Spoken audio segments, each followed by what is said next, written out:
నమస్తే స్వామి. జై గురుదేవ్. స్వామి, మీ ఆరోగ్య రహస్యం ఏంటి? మరి మేము కూడా అన్ని సంవత్సరాలు బ్రతకగలమంటారా? ప్రతి ఒక్కళ్ళు భూమి మీద ఉన్న ప్రతి ఒక్కళ్ళకు 120 ఏళ్ళ ఆయుష్ సహజమైన ఆయుష్. అది 120 ఈ రోజుల్లో, ఈ కలియుగంలో. ఎస్, కలియుగం ఇదేమి. ఇప్పుడు కలియుగం మొదలై కేవలం 5000 ఏండ్లే జస్ట్ మొదలైంది కలియుగం. దానికి ముందు ఉన్నటువంటి ద్వాపర యుగంలో మహాభారత యుద్ధం జరిగేటప్పటికి శ్రీకృష్ణ పరమాత్మకు 125 ఏళ్ళ వయసు, అర్జునుడికి అంతే. మిగతా పాండవులకి ఇంచుమించు అందరికీ కౌరవులకు కలిపితే 123 ఏళ్ల వయసులో వాళ్ళు ఆ 18 రోజులు అంత భీకర యుద్ధం చేయగలిగినారు. చేసి మళ్ళీ 32 ఏళ్ల రాజ్యపాలన చేశారు. అంటే దే లివ్డ్ ఫర్ 152 ఇయర్స్ పాండవులు.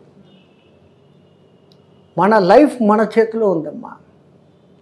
ప్రాణాయామం చేయటంతో మన ఏజ్ను మన కంట్రోల్లో పెట్టుకోవచ్చు. అయితే స్వామి, ప్రాణాయామం మేము ఎలా చేయాలి? మాకు మీరు దయచేసి నేర్పించగలరా? ప్రాణాయామం అంటే అందరూ వెంటనే ఎడమ ముక్కుతో గాలి పీల్చు, బంధించు, కుడి ముక్కుతో వదులు, 1:4:2 అని కొంతమంది కొన్ని నిష్పత్తులు, ఆ తర్వాత అదని ఇదని అంటాడు. అసలు ప్రాణాయామానికి మన శరీరాన్ని ముందు సిద్ధం చేసుకోవడం. ఒక 4 నెలలు. ఎవడో ఒలింపిక్లో గోల్డ్ మెడల్ సంపాదించాడు అంటే ఒక్క దినంలో పరిగెత్తే కనుక వాడి గుండెకాయలు పగిలిపోతాయి. బట్ వాడు ఏళ్ల తరబడి కిలోమీటర్లు పరిగెత్తి, ఆ తర్వాత కాళ్లకు 2-3 కిలోలు బరువు పెట్టుకొని పరిగెత్తి, ఘాట్ సెక్షన్లలో సైకిళ్ళు తొక్కి, ఈ సాధనలు చేస్తూ 2-3 ఏళ్ళు అయ్యి ఆ రన్నింగ్ చేయను మొదలు పెడితే ప్రతి దాంట్లో కూడా ఒక సాధనా విధానము అనేది ఉంటుంది.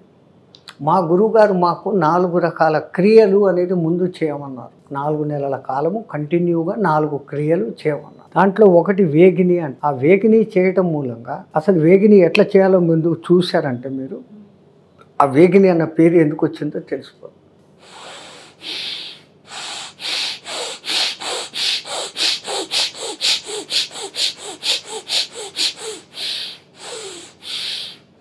ఇది అంతా ఒక్క రౌండ్.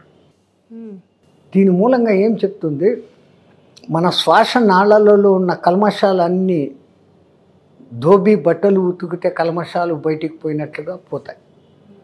రెండవది, వేగంగా తీసుకుంటూ వదలటంతో లంగ్స్లోకి ఇంతకు ముందంతా కాకుండా లంగ్స్ ఓవర్గా ఫిల్ అవుతాయి. ఇంతకుముందు ఏం చేస్తున్నాం, తీసుకుంటున్నాం వదిలేస్తున్నాం, తీసుకుంటున్నాం వదులుతున్నాం అని అనుకొని చేస్తే తీసుకుంటున్నాం, లేకుంటే అది లేదు. వితౌట్ అవర్ నాలెడ్జ్ ఇన్వాలంటరీగా జరిగిపోతాం. అట్లా కాకుండా దాన్ని వాలంటరైజ్ చేసే దానికోసం చేసేది ప్రాణాయామం. అది చేయాలంటే మొదట చేయాల్సిన క్రియ ఇది.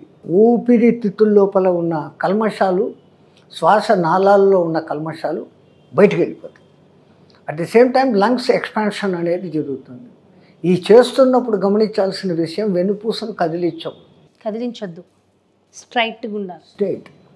గాలి పీలుస్తున్నప్పుడు పొట్ట ఉబ్బుతుంది, గాలి వదులుతున్నప్పుడు లోపలికి పోతుంది. సో ఇది రాంగ్గా చేస్తూ ఉంటాం, తప్పు. అందుకే చూడండి,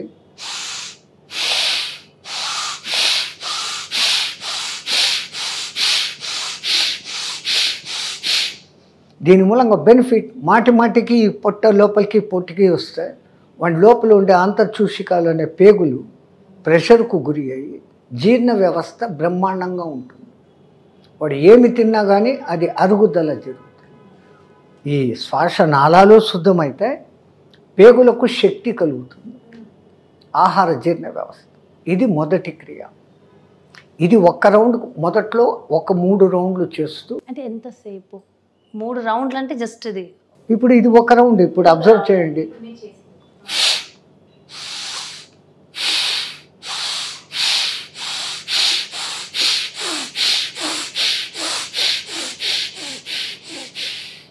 చేయగలిగినంతసేపు ఇది ఒక రౌండ్ చేసి వెంటనే ఒక 2 నిమిషాలు, 1 నిమిషం రిలాక్స్ తీసుకోవాలి.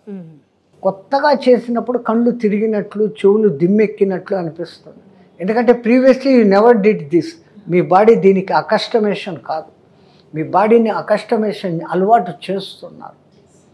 అట్ ది సేమ్ టైం లంగ్స్లో ఉన్న కల్మషాలు బయటికి పంపుతున్నారు, పేగులకు శక్తిని ఇస్తున్నారు. ఇది ఒక క్రియ. రెండవది మేము భస్త్రిక అంటాము. ఇక్కడ మీరు చేసే భస్త్రిక అని ఏమో ఒళ్ళంతా కదిలి వెన్నుపూస కదిలింది అంటే ఆ అలైన్మెంట్ దెబ్బతింది.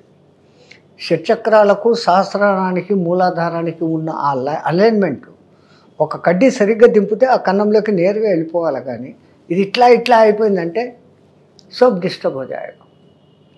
మేము చేసే భస్త్రిక ఇట్లుంటుంది.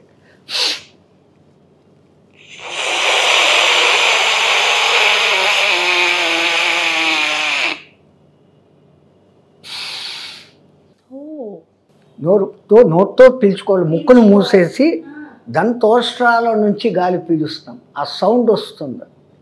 ఇంతకు ముందులాగా మామూలుగా తీసుకొని వదిలేటట్లు కాకుండా ఫుల్ ఊపిరితిత్తులను ఒక బెలూన్ను ఎంత మ్యాక్సిమం నింపుతామో అంతవరకు నింపుతాం.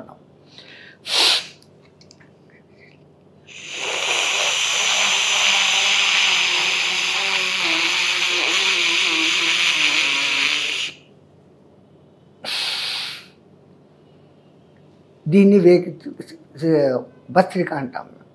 ఇది చేయడం మూలంగా బెనిఫిట్స్, గాలి ఇక్కడి నుంచి పోవటం మూలంగా మీకు జన్మలో ఎప్పటికే కానీ టాన్సిల్స్ అనేటివి రావు.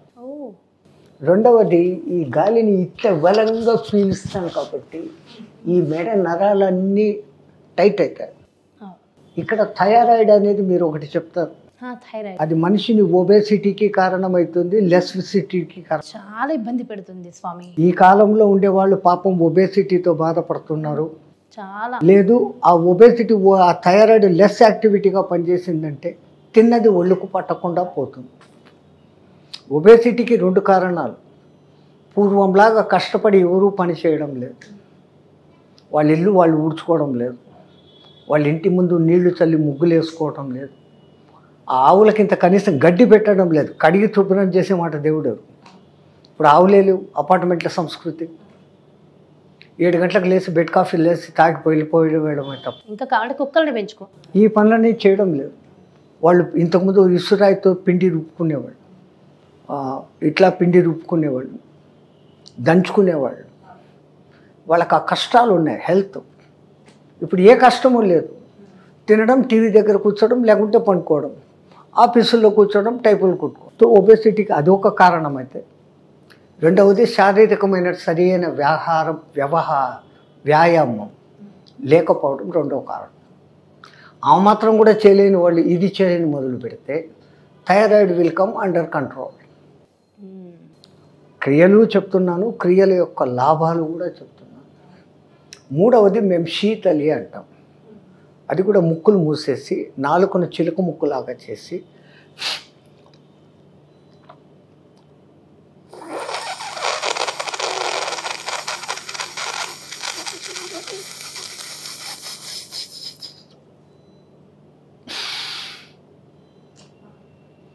కొంతమందికి పాపం నాలుక మడిచేకి కాదు, అసలు రావట్లేదు మాకు. వాళ్ళు ఏం చేయాలా, ఈ దారం రీల్ ఉంటాడు, దారం రీల్ అది నోట్లో పెట్టుకోవాలి.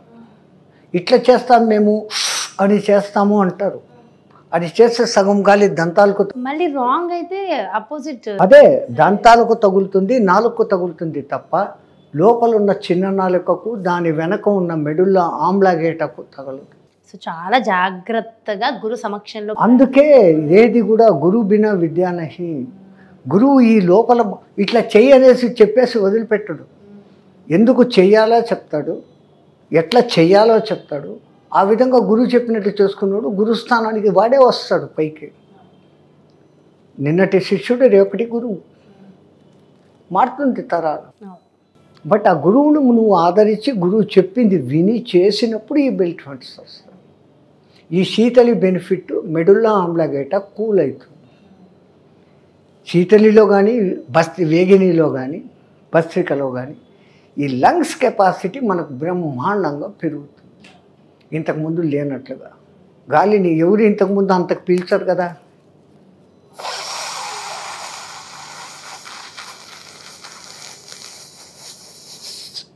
ఇంతసేపు ఎవరు ఇంతకుముందు పీలాలి. అంత పీల్చినంతసేపు ఈ గాలి నిండింది ఊపిరితిత్తులు. ఇంతకుముందు కన్నా ఊపిరితిత్తులు బెస్ట్గా పనిచేయడం మొదలు పెడతారు. అవి ఎంత బాగా పనిచేస్తే రక్తశుద్ధి అంత బాగా జరుగుతుంది. రక్తశుద్ధి జరిగిందంటే రక్తం బళ్ళులో బ్రహ్మాండంగా ఒళ్ళు నొప్పులు, కాళ్ళ నొప్పులు, కీళ్ళ నొప్పులు ఏమీ ఉండవు ఇంకా. ఈ 3 అయినాక 4వ క్రియ పేరు ఆల్టర్నేటివ్ ప్రాణాయామం. దీంతో తీసుకోవడం, దీంతో వదలడం, దీంతో తీసుకోవడం, దీంతో వదలడం. అది ఎందుకు చేయమంటారు అంటే, ప్రతి మనిషికి పొద్దున్న నుంచి రాత్రి నిద్రపోయే వరకు 2 ముక్కులు సమానంగా ఎప్పుడూ పనిచేయవు. ఒక ముక్కు ఎక్కువ పనిచేస్తుంది, ఒక ముక్కు తక్కువ పనిచేస్తుంది. ఆ రెండింటిని ఈక్వలైజ్ చేసేదానికి ఆల్టర్నేటివ్ ప్రాణాయామం. ఈ 4 క్రియలను 4-5 నెలలు చేస్తే శరీరంలో ఉన్న 72,000 నాడులు శుద్ధీకరణ జరుగుతుంది. ప్లస్ ఈ లంగ్స్ మీకు ఎంత మీరు వద్దనుకున్నా కానీ మీకు తెలియకుండానే అతి దీర్ఘంగా సాధిస్తారు, అతి దీర్ఘంగా నిశ్వాసం చేస్తారు. ఆ బెనిఫిట్ అనేది కలుగుతుంది. ఎప్పుడైతే శ్వాస వేగం తగ్గిందో ఆయు ప్రమాణం పెరిగింది. సైంటిఫికల్గా అంటారు, బ్రహ్మం గారు కాలజ్ఞానంలో కూడా చెప్పారు, 21,600 హంస జపం జరుగుతుందిరా అంటారు. దాన్ని 1 గంటకు 900, 1 నిమిషానికి 15 మినిమం ఎవరికైనా. కొంతమందికి 16, కొంతమందికి 14, యావరేజ్ చేస్తే మినిమం 15. సో ఇప్పుడు ప్రాణాయామం చేసే సాధకుడు ఈ 4 క్రియలు 3 నెలలు చేసి అప్పుడు కుంభకం చంద్రనాడి ద్వారా గాలి పీల్చుకుని బంధిస్తే, ఇంతకు ముందు కన్నా ఎక్కువ గాలి పీల్చుకున్న అలవాటు ఉంది కాబట్టి, లంగ్స్లో ఎక్కువ గాలి చేరింది కాబట్టి, ఆ చేరిన గాలి మూలంగా వాడు ఎక్కువసేపు దాన్ని బంధించి పెట్టగలడు. అదంతా యూటిలైజ్ చేసుకుంటున్నాడు లోపల ఆ గాలిని. ఆ యూటిలైజేషన్ జరిగినంతసేపు 1 నిమిషం సేపు వీడు బంధించాడు. ఈ నిమిషంలో వేరేవాడు 15 ఊపిళ్ళు తీసుకొని వదిలాడు. వీడికి 1 ఊపిరే. తో 14 రెస్పిరేషన్స్ 1 ప్రాణాయామంలో వీడికి మిగిలింది. 1 గంట సేపు ఉదయము, 1 గంట సేపు మధ్యాహ్నము, 1 గంట సేపు సాయంత్రము 3 త్రిసంధ్యలలో కనుక చేయగలిగితే 2-3 రోజుల్లోనే ఒక లైఫ్ స్పాన్, 1 దినం మనకు ఎక్స్టెన్షన్ అవుతుంది. సేమ్. సో ఇంత యాక్టివ్గా ఎనర్జెటిక్గా ఉండొచ్చు ఎవరైనా. ఇదే గురువులు ఎంతోమంది ఇదే మాట చెప్తూనే ఉన్నారు. కొన్ని రకాలు మార్చి చెప్తుంటారు. ఆ విధానము అదో ఇట్లా పీల్చాలా, అనులోమము విలోమము, ఏదో వాళ్ళ తిప్పలు వాళ్ళు చెప్తున్నారు. ఎవరు ఏమి చెప్పినా కానీ మానవుల యొక్క ఆరోగ్యం బాగుండాలి, వాడు ఆనందంగా బతకాలి. మానవుల అందరి లక్ష్యము ప్రపంచంలో 3: ఆయువు, ఆరోగ్యం, ఐశ్వర్యం. ఎక్కువ కాలం బతకాలా, బతికేది రోగాలు లేకుండా బతకాలా, జల్సాగా హ్యాపీగా బతకాలి. సో చాలా చాలా చాలా సంతోషం స్వామి. ఇంకొక అవకాశం ఖచ్చితంగా మాకు తొందరలోనే వస్తుందని భావిస్తూ థ్యాంక్ యూ సో మచ్ స్వామి. జై శ్రీ రామచంద్రజీకి జై.